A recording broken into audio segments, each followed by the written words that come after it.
그래서 83조 공동소송 참가죠. 민사집행 249조 2항 여기 나와 있죠. 네, 집행령에는 모두 채권자는 원고 쪽에 참가할 권리가 있다. 네, 그래서 다 참가해가지고 한꺼번에 싸우면 되죠. 그렇게 해서 공소한 것은 적법하다. 네, 83조가 공동소송 참가입니다. 네, 필수적 공동소송의 경우에 공동소송 참가를 할 수 있죠.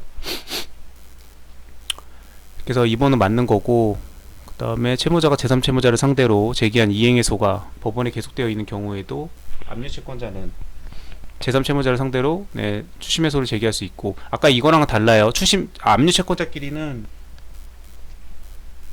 추심해소를 중복해서 제기할 수 없지만, 이거는 지금 그 압류채권자끼리 제기한 소가 아니고 채무자가 제기한 소예요. 채무자가 제3채무자한테. 그리고 이 채무자의 채권자, 압류채권자들이 여럿이 있겠죠. 네, 이런 경우에 채무자가 이렇게 소를 제기한 상태여도 압류채권자는 이 본인의 그 추심권에 기해서 추심명령을 받아가지고 추심해소를 제기하는 거기 때문에 이 추심채권자의 추심해소와 채무자가 제3채무자를 상대로 제기한 이행해소, 이 채무자가 제3채무자의 관계에서는 이 사람이 채권자고 이 사람이 채무자니까, 네, 이게 이렇게 제기한 소하고는 이건 중복죄세에 걸리지 않는다. 네, 추심해소는 관계에서 259조에 말하는 중복된 소재기에 해당하지 않는다. 민사소송법의 3대 주제죠.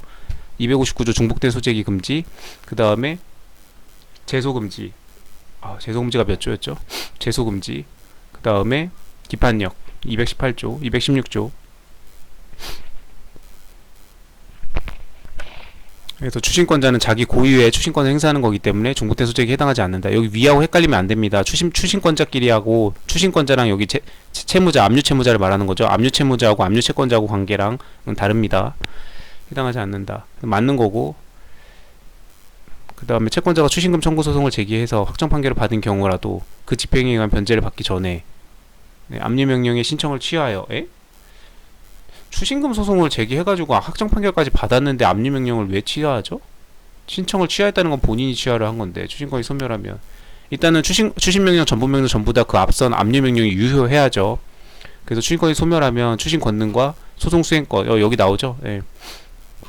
그 변제 수령 권능, 그래서 이 변제 수령 권능에다가는 압류를 할 수 없다고 뭐 그런 것도 있죠. 그런 판례도 있죠. 줄줄이 막 그 연결이 지어서 생각이 나야 됩니다. 네. 수임권능과 소송수행권이 모두 채무자에게 복귀한다. 압류가 취소됐으니까요. 네. 추심은 압류명령이 유효함을 전제로 하고요. 복귀하고 이는 국가가 중세시설법에 이런 경우에도 마찬가지다. 맞는 거죠. 네. 그다음 5번 이제 2020년도 판례 이게 정답 지문으로 이제 틀린 지문으로 바꿨겠죠. 옳지 않은 거니까. 동일한 채권에 대해서 복수의 채권자들이 압류 추심 명령을 받은 경우에 어느 한 채권자가 제기한 추심금 소송에서 확정된 판결의 기판력은 다른 추심 채권자에게는 미치지 않죠. 네. 별도의 고유의 다 그 추심권이 있다고 했어요. 네. 그렇게 해서 여기 지금 2항에 따라서 추심권자가 여러 명 있으면 어떤 추심권자가 그 제3채무자에게 제기한 추심해소에다가 다 참가할 수 있다고 했죠. 공동소송인 원고에 참가할 권리가 있다고 이렇게 참가를 명할 수도 있고요. 네, 제3채무자 입장에서 야, 한 놈씩 이렇게 나한테 추심해소 걸지 말고 니네 한 번에 다 한 소송으로 다 싸워. 여기 지금 A가 지금 추심해소 제기했으니까 B, C, D 너도 여기 A소에 다 들어와. 이렇게 제3채무자가 이렇게 신청할 수도 있습니다. 이렇게 할 수도 있고 A가 추심해소를 제기했을 때 다른 추심채권자 B, C, D도 여기에 그냥 스스로 이렇게 채권자들이 이렇게 참가할 권리가 있으니까 참가를 해도 되고. 근데 이거랑은 또 별개로 여기 지금 복수의 채권자들이 A, B, C, D가 있는데 그 중에 어느 한 A가 추심금 소송을 했어요. 그렇게 해서 그 판결의 결과가 나왔네. 그럼 그 기판력이 그 변론 종결 이전에 다른 압류 추심을 받은 BCD가 있는 경우에 이 BCD에게 이 기판력이 효력이 미칠 것이냐, 그러면 안 미치지 않는다 이거죠.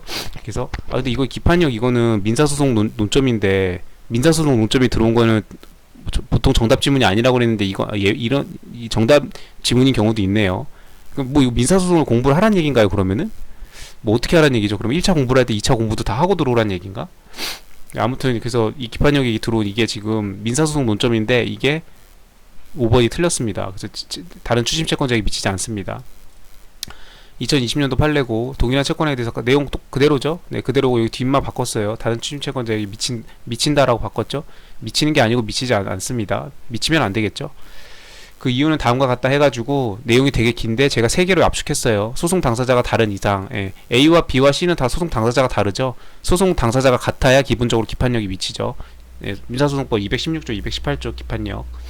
그렇기 때문에 다르기 때문에 기판력이 서로에 미친다고 할 수 없다. 첫 번째 논거. 두 번째 논거, 249조 3항 4항 이거는 기판력이 미치지 않기 때문에 이렇게 다 한꺼번에 참가해가지고 기판력이 미치면은 이렇게 여러 번 소송할 필요가 없잖아요. 근데 이렇게 기판력이 미치지 않기 때문에 A 너 소송할 때 야 B, C, D 너네도 다 들어와. 나중에 따로따로 하지 말고 이렇게 하는 이런 조문이 있는 것 자체가 기판력이 미치지 않는 거를 전제로 하고 있기 때문에 이런 조문이 있는 거다. 그래서 이 민사집행법 249조의 이 사망사항 이 조문이 이 기판력이 미치지 않는 논거가 됩니다. 그래서 이거 2차에서 만약에 나오면 이거 답안에 쓸 줄 알아야죠. 결론을 아는 건 당연한 거고 다른 추심채권자가 미치지 않는다라는 결론을 쓰는 건 당연한 거고 왜 미치지 않는지 이유를 이 세 개 다는 아니더라도 이유를 들어서 약간 설명할 수 있어야겠죠. 그래서 그 중에 하나가 이게 조문 이 조문의 존재 자체가 기판력이 미치지 않는 것을 전제로 하는 조문이다라는 거. 그 다음에 그냥 소송 당사자가 다르기 때문에 당연히 서로에 미친다고 할 수 없다. 그 다음에 하나 더 제3채무자에게 이렇게 이게 미치지 않는다고 하더라도 제3채무자에게 부당한 것은 아니다. 제3채무자는 집행공탁 해가지고 공탁을 해가지고 그냥 그 이중 변제와 그 다음에 그 이행지체로 인한 어떤 그런 부분들에 대해서 방어할 수가 있죠. 제3채무자는 공탁을 하면 되니까. 그래서 제3채무자 입장에서도 이렇게 기판력이 미치지 않도록 한다고 해서 제3채무자에게 딱히 어떤 불리한 사정 부당하다고 볼 수도 없다라고 이 판시했습니다. 이거 너무너무 중요한 판례예요. 그래서 이거를 결론은 물론이거니와 이 근거를 2차에서 만약에 이 논점이 뜨면 답안에다 적을 수 있어야 되겠다.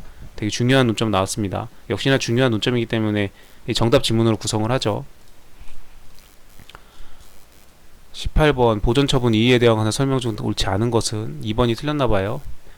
소유권 이전 등기 말소 청구권을 피보전 권리로 해서 처분금지 가처분 결정을 받은 다음에 청구의 기초의 변경이 없는 범위 안에서 이거 많이 나오죠. 청구의 기초의 변경이 없는 범위 안에서 바꿀 수 있고 그 다음에 피고도 바꿀 수 있죠. 동일성이 인정되는 한도 내에서 그래서 동일성이 인정되는 한도 그다음 청구의 기초의 변경이 없는 범위 내에서 한도 형사소송법에서 공소장 변경도 마찬가지죠. 기초의 변경이 없는 범위 내에서 다 같은 궤를 같이 합니다. 민법이든 형법이든 뭐 기타 다른 법령이든 그 가처분 이 절차에서 가처분 신청 이후에 예비적으로 이렇게 추가할 수 있습니다. 기초의 변경이 없는 범위라고 여기 앞에 해놨잖아요. 그러니까 할 수 있겠다. 뭐 딱히 흠잡을 데가 없는 지문이다. 다만 판례가 어디서 나왔는 거 찾아보니까 좀 옛날 판례고 청구의 기초의 변경이 없는 이게 항상 포인트다. 2차 답안에서 이런 논점이 나오면 민법이든 뭐 민사소송이든 항상 청구의 기초의 변경이 없는 당사자의 동의성이 인정되는 그런 문구들이 반드시 나와줘야죠. 답안에 적시되어야 될 중요한 표현입니다. 그래서 내용 나머지 다 그대로고 예비적으로 이렇게 추가할 수 있다라는 거. 그러니까 여기서 포인트는 청구의 기초의 변경이 없으면 이렇게 할 수 있다라는 걸 알고 있는지 그것만 알면 됩니다. 정확히 이 판례가 가처분 이의 절차에서 이렇게 소유권 이전 등기 말소 청구를 피보 점검을 할 때 이렇게 해서 예비적으로 CO 취득에 의한 이걸 할 수 있다. 이런 내용은 이렇게까지 이렇게 개별적으로 디테일하게 딥하게 알 수는 없어요. 다만 수험생 수준에서는 청구의 기초의 변경이 없으면 당연히 뭐 추가할 수 있겠지. 당사자의 동의성이 인정되는 한도 내에서 피고 경정 민사소송에서 배우듯이 그런 그 감만 잡고 있으면 됩니다. 맞는 거고 보전집행이 본집행으로 이전된 경우에 그럼 이제 본집행으로 포섭이 되죠. 재무자는 보전집행의 자체 취소를 구할 실익이 없게 되죠. 그리고 자체의 효력이 소멸되는 것은 아니므로 아니죠. 보전명령 자체의 효력이 소멸되죠. 그렇기 때문에 보전처분에 대한 이의 신청을 할 실익이 없게 되죠. 이 뒤를 지금 결론을 고치려고 하니까 결론을 고치려면 항상 문맥에 맞게 중간에 이음새를 하나 바꿔준다고 그랬죠. 이런 접속사를 올도우 도우 그럼 네벌더리스 그럼에도 불구하고 이런 것들을 하기 때문에 이렇게 된다를 그렇다 하더라도 이런 식으로 서로 크로스 매칭되게 바꿔버리죠. 접속사를. 지금 정확히 그런 경우입니다. 2007년도 판례고 것이므로 가압류집행 본집행에 포섭됨으로써 당초부터 본집행이 있었던 것과 효력이 있게 된다. 이런 문구들은 그대로 다 2차 답안에서 이렇게 뭐 민사 서류나 이런 데서 쓸 일이 있게 되면은 민법이든 써주면 민사소송이든 너무 좋죠. 가압류게 되므로 본집행이 되어 있는 한 이 신청이나 이렇게 취소 등을 구할 실익이 없게 된다. 본집행을 갖고 싸우면 되죠. 본집행이 됐으니까 이걸로 싸우면 되고 이미 포섭돼서 소멸돼 버린 가압류를 가지고 싸울 뭐 그럴 건덕지가 없다 이겁니다. 그 가압류 결정의 자체 취소나 이런 걸 구할 이익은 더 이상 없다. 이거를 실익이 있다고 바꿀래니까 뒤를 결과를 바꿀래니까 여기 접속